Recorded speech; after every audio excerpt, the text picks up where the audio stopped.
Тынчтык клубу социалдык биримдикке көмөктөшүү долбоору. Анын максаты окуучуларды ар тараптан өнүктүрүү жана тынчтык маданияттын коомчулукка жайылтуу болуп саналат.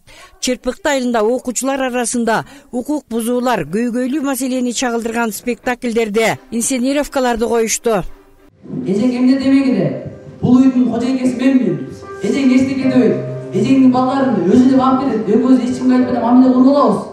Биздин окуучулар талантын көрсөтүү менен катышуучуларга ошол көйгөйдү чагылдырып бере алышты жана катышуучулар дагы чечүү жолдорун издөөгө аракет кылышты.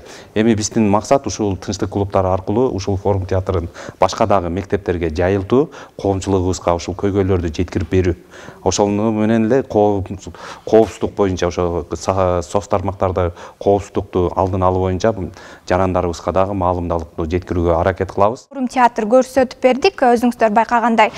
Бул форум театрда ошол жаңыл аттуу кыздын окуясы чагылдырылды. Бул ошол азыркы учурдагы бир глобалдуу көйгөйлөрдү чагылдырып бердик десек жаңылышпайм. Чогулган адамдарга абдан жеткире алдык деген терең ишеничтебиз. Бир аз болсо дагы ошол жүрөктөрүндө бир кандайдыр бир сезим пайда болду деген терең ишеничтебиз. Бүгүнкү күндө Кыргызстанда 300дөн ашык тынчтык клубтары мектептин базасында иш алып барат.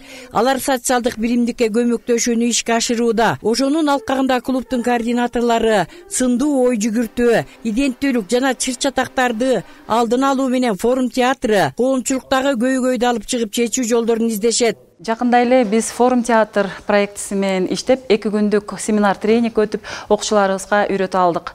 Ошонун негизинде бүгүн окуучуларыбыз форум театрды жакшынакай аткарып беришти. Өкүлчүлүк тарабынан бул форум клубту колдоого алабыз. Скол облусунун бардык мектептерине жайылтуу боюнча мындан ары иштерди алып барабыз.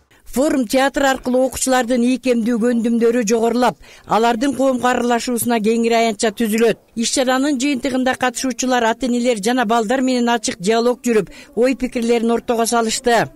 Гүлжан Кыдыралиева, Айбек Жумашев, Ысык Көл районунан.